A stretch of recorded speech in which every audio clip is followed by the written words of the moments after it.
syiar dan pemberdayaan. Jadi ketika kita bertumbuh tuh jangan sendiri ya, bareng-bareng tumbuhnya. Surganya juga bareng-bareng. Insya Allah. Itu kan semua urusan dunia. Maka kalau kita mau bicara tentang berkah, berkah itu adalah Allah ridho sama kita. Oh ternyata jualan itu bukan melulu mengejar rupiah loh. Ketenangan itulah kenapa anak kita sesuai dengan koridor. Kita ngikutin syariat, maka hidup kita akan lebih tenang.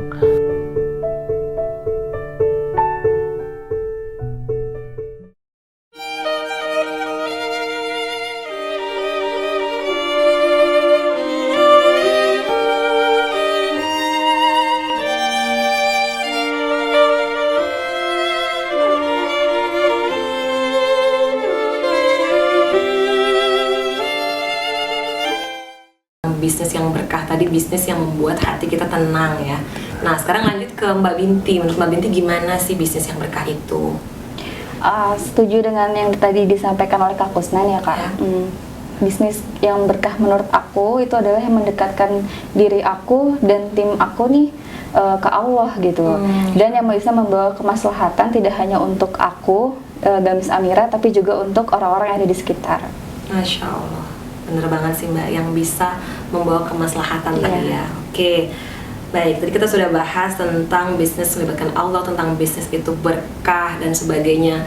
Aku mau nanya lagi ke Mbak Binti nih. Ini kan Mbak Binti sebagai ibu rumah tangga, sebagai istri, sebagai pebisnis juga. Gimana sih cara ngatur waktunya?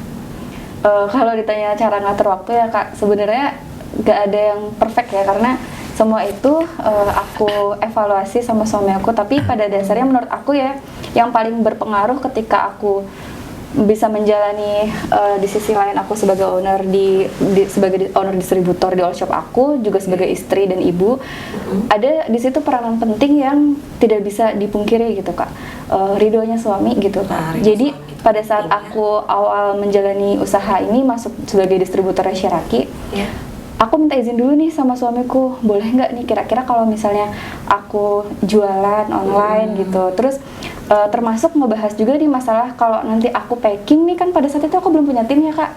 Kira-kira nanti kalau saat aku packing nih anaknya gimana ya, karena pada saat itu masih ASI yang kedua Kak. Iya benar. Terus kayak jadi oke nih, kalau dari suamiku ada pemikiran gini, oke nanti kalau misalnya kamu pada saat mengurusi bisnis kamu, aku yang handle anaknya. Jadi ketika aku packing, suamiku ngajak anak-anakku nih keluar main gitu, keluar. Nanti ketika aku udah beres baru deh. Tapi memang sih Kak, ketika kita perempuan ya terutama terjun di dunia yang seperti ini gitu, ada hal yang harus kita jadikan prioritas. Jadi sebelum aku ada jam-jam nih Kak. Pada saat itu jam 8 sampai jam 5 sore. Jadi sebelum jam 8 pagi aku udah beres urusan domestik. Urusan domestik itu kayak mandiin anak, bikinin, waktu kan yang gede itu masih makan itu masih homemade gitu ya. Jadi aku masih bikinin sarapan, terus aku kasih snack dulu untuk yang kedua, terus aku juga susui. Jadi aku penuhi dulu kebutuhan domestik, termasuk kebutuhan suami aku gitu. Jadi pada saat itu suamiku juga ngerasa kayak, oh ternyata istriku punya usaha tapi dia tidak menyampingkan tugasnya sebagai istri, betul. Gitu ya. Jadi akhirnya ada kayak teamwork gitu. Ya udah, kalau ini kamu lagi sibuk ini berarti aku ambil alih yang ini. Akhirnya selama kelamaan keteter nih Kak, suamiku kepikir gini, kayaknya kamu udah butuh deh untuk merekrut tim. Akhirnya satu persatu lah pada saat itu, dari 1 admin sampai sekarang ada 7 totalnya. Sekarang udah 7 totalnya, luar biasa, Masya Allah ya. Tadi kebayang sih pusingnya gimana ngatur semua urusan. Tapi untuk tempatnya sendiri di rumah? Pada saat itu iya masih campur di rumah, sampai sekarang pun masih di rumah. Cuma alhamdulillah untuk 2 tahun kebelakang itu kita udah pindah di tempat yang lebih besar. Jadi di bawah itu untuk rumah, di lantai 2 itu untuk kantor. Jadi udah ada rumah sama kantor. Masya Allah, itu dari hasil juga berbisnis ya. Iya betul. Masya Allah ya, Mbak Binti bisa jadi inspirasi buat teman-teman muslimah semuanya ini ya. Masya Allah. Aku senang tadi kan kita sudah bahas melibatkan Allah dalam bisnis, terus berkah juga dalam bisnis. Nah dalam perjalanannya itu pasti kan ada tantangan-tantangannya. Iya pasti. Gimana sih caranya kita ngelurusin niatnya lagi, ngelurusin lagi ke rambu-rambu awalnya lagi tuh? Iya, jadi ujian, namanya hidup ya, hidup itu pasti ada ujiannya, apalagi bisnis ya. Kalau misalkan kita bisnis mau besar, pasti tantangannya makin besar. Kalau tantangannya kecil, bisnisnya nggak akan besar. Jadi lalu bagaimana kita menghadapin setiap tantangan di bisnis. Poin pertama adalah memang harus seperti Rasul katakan, kalau kita pengen sukses di dunia harus dengan ilmu, sukses akhirat dengan ilmu. Maka kita berbisnis juga harus punya ilmunya, gitu. Mau nggak mau kita harus upgrading, harus belajar, harus ikut coaching, ikut pelatihan dan segala macamnya. Agar apa? Agar saat nanti ada masalah kita sudah punya nih insight-nya sudah ada, tinggal kita kolaborasikan bisa atau enggak. Itu yang pertama. Yang kedua tadi poin tentang, karena ini kan nyangkut masalah jiwa ya, kolbu ya, tentang hati. Maka pada saat kita ada ujian, keep calm gitu, tenang aja dulu, ya, tenang aja dulu, tenang. Jadi yang harus kita khawatirkan kalau kita zolim. Tapi kalau misalkan kita dizolimi, emang muslimin itu tempatnya dizolimi, gitu. Kalau menjolimi nggak boleh, gitu. Tapi bukan berarti terus kita membiarkan kita dizolimi orang. Nah, dalam bisnis kita juga nggak boleh membiarkan bisnis ini rugi. Tapi kalau misalkan udah Allah hadirkan kerugian, kita evaluasi, gitu. Jadi poinnya adalah pada saat kita berbisnis, tetap keep koridor aja, tetap dengan koridor yang baik. Mau ini lagi pandemi, mau dunia sudah mulai, dunia sekarang ya, sosmed ya, mungkin mohon maaf ada yang buka-bukaan, coba bajunya yang lebih kebuka dikit atau jilbabnya yang lebih pendek dikit gitu. Ujian kayak gitu tuh karena pasarnya kan besar gitu ya, ujian kayak gitu selalu ada. Cuman yaudahlah, kita tetap sesuai dengan koridor aja. Memang pada saat misalkan kita udah sesuai dengan koridor, masalah rezeki kan Allah yang ngasih gitu. Kita tinggal minta sama Allah, jagalah kami itu gitu, agar tetap dalam seperti yang saya juga sarankan pada teman-teman untuk berdoa, ya Allah penuhilah kami dengan rezeki hanya yang halal gitu. Jadi jangan sampai dengan hal yang haram. Itu seperti itu. Itu tadi sih kita belajar, lalu kita ridho, lalu ya kita keep koordinasi gitu dengan tim, dengan evaluasi teknis lah. Untuk masalah teknis kita tetap lakukan perbaikan-perbaikan gitu. Tapi untuk tadi hasil ya tetap kita serahkan kepada Allah. Oke, baik. Masya Allah, tadi jawaban Kak Kusnan luar biasa banget. Sekarang kita beralih ke Mbak Binti ya. Mbak Binti kan dalam bisnis tuh pasti ada tantangan-tantangannya. Betul. Gimana sih caranya Mbak Binti ngelurusin lagi niatnya agar bisnisnya masih sesuai dengan koridor dan karena Allah? Kalau ini unik ya, kita bahasnya perspektif dari perempuan kan. Aku pernah ada di titik kita satu keluarga tuh kena COVID. Jadi udah mah kita tinggalnya jauh dari orang tua, dari mertua, dari ipar, kena COVID lagi kan. Aku, suamiku, 2 anak aku gitu. Di situ tuh kayak orderan lagi banyak karena pada saat itu kayak udah mulai masuk peak season tahun pertama. Dan itu aku belum ada pengalaman sama sekali menghadapinya itu gimana gitu kan. Dan tim aku waktu itu baru ada 2 orang. Terus aku tuh kayak ngerasa aku pengen berhenti aja deh, kayaknya capek ngeliat anak aku sakit, chat nggak ke handle, terus komplainan banyak gitu kan Kak. Jadi kayak ngerasanya ya Allah kok gini banget gitu ya, padahal cuman jadi distributor kok, tapi kok gini banget gitu. Pada saat itu memang aku belum terlalu banyak belajar mengenai SDM gitu Kak. Jadi kayak aku masih banyak menimpakan job desk itu ke aku gitu. Tapi kemudian aku waktu itu ceritanya sama suamiku, Bang, kayaknya aku pengen berhenti aja deh, kayaknya aku capek. Untung yang aku dapat juga nggak banyak banget, tapi waktu yang aku lalui sama anak-anak aku tuh berkurang gitu. Terus suami aku, dia bukannya langsung ngeiyain, tapi dia balik nanya, emang sebenarnya kamu tuh jualan awalnya mau ngapain sih gitu. Nah itu akhirnya satu pertanyaan itu bikin aku berpikir, kan kamu waktu itu udah kerja sama nih, ada profit yang kamu kasih ke satu organisasi tadi, yang kemudian kamu pengen nih, kamu punya maslahat untuk banyak orang. Nah, kalau kamu berhenti, terus itu gimana gitu? Iya itu dia kan. Nah akhirnya aku jadi berpikir, oh iya ya, berarti kalau kayak gitu sebuah usaha itu landasannya harus punya visi dan misi. Akhirnya pada saat itu aku berunding lagi nih sama suamiku, aku pengen deh begini. Akhirnya kita menetapkan visi misi dari Gamis Amira itu seperti ini. Dan akhirnya ketika ada banyak kendala gitu, ada banyak ujian, kita kembali lagi ke poin itu. Jadi kalau aku sewaktu-waktu pengen berhenti lagi gitu, aku cerita sama suamiku, pasti suamiku akan selalu jawab, emang kamu gak inget sama apa yang udah kamu bangun gitu selama ini, dan apa yang udah kamu niatkan, apa yang udah kamu tuangkan ke dalam visi dan misi kamu gitu. Jadi akhirnya, oh ya udah, akhirnya on track terus, walaupun memang ya emang gak mudah sih emang gitu. Iya, pasti berat banget ya tantangannya. Jadi tadi prinsipnya adalah balik lagi ke visi misi awal yang udah dibangun, karena nggak pengen ini semua yang dijalanin tuh sia-sia atau berhenti gitu. Betul. Aja, pengen maslahatnya terus mengalir ya. Mbak Binti, Masya Allah, luar biasa banget.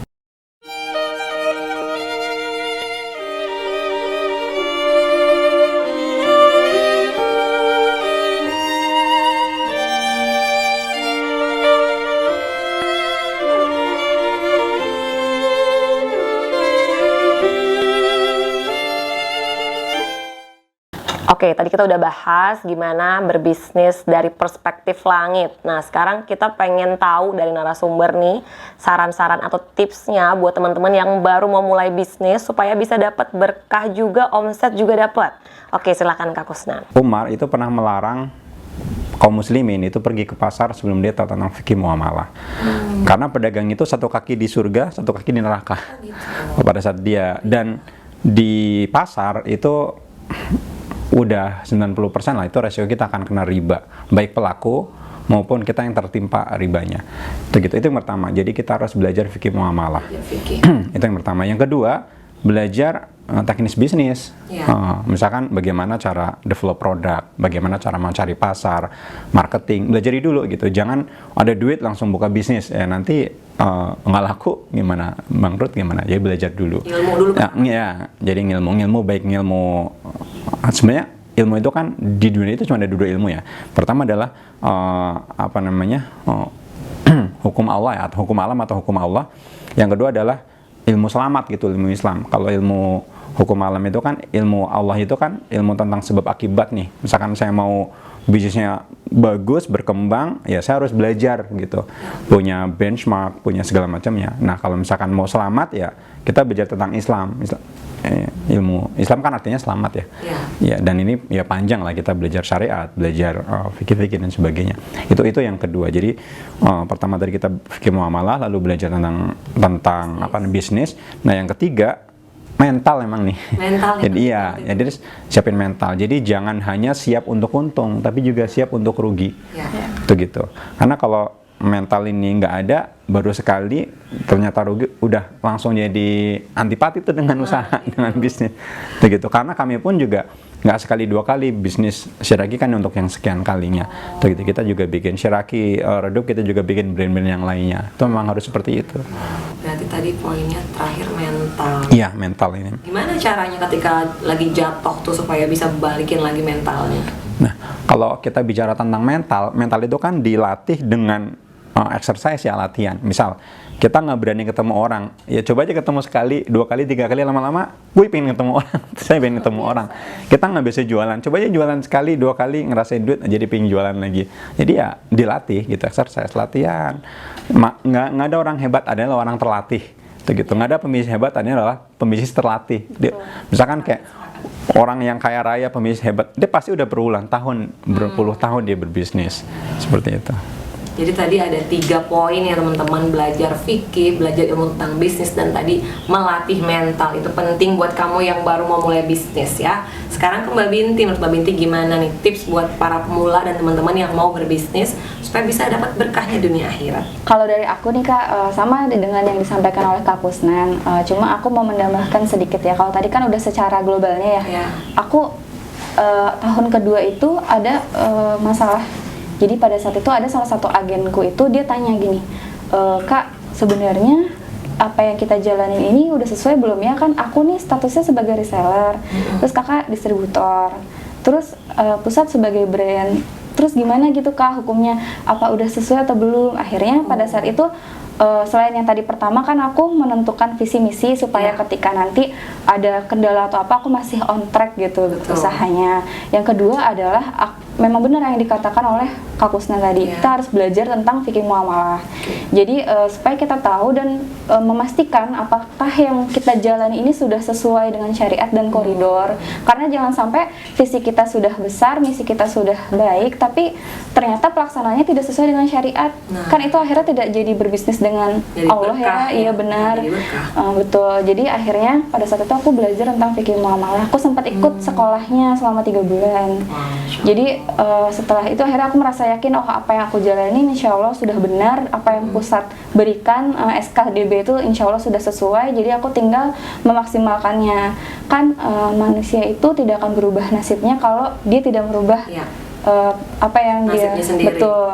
Jadi akhirnya aku mulai belajar tuh Kak, aku punya karyawan, berarti aku mulai belajar gimana sih caranya mengelola SDM, gimana sih caranya untuk bisa menambah market gitu kan. Pada saat itu aku sudah bergabung di brand kedua Oh. Jadi setelah Shiraki aku bergabung di Silmi, Kak. Oh, gitu. Silmi itu sisternya dari Shiraki. Iya. Gitu. Jadi pada saat itu aku mulai berpikir nih, gimana ya, kan dua brand ini punya pasar yang beda nih, Beda. Kak. Jadi pada saat itu aku mulai belajar, oh ternyata setiap brand yang kita gabung itu ada target marketnya sendiri-sendiri. Iya. Jadi aku mulai belajar untuk memperluas market.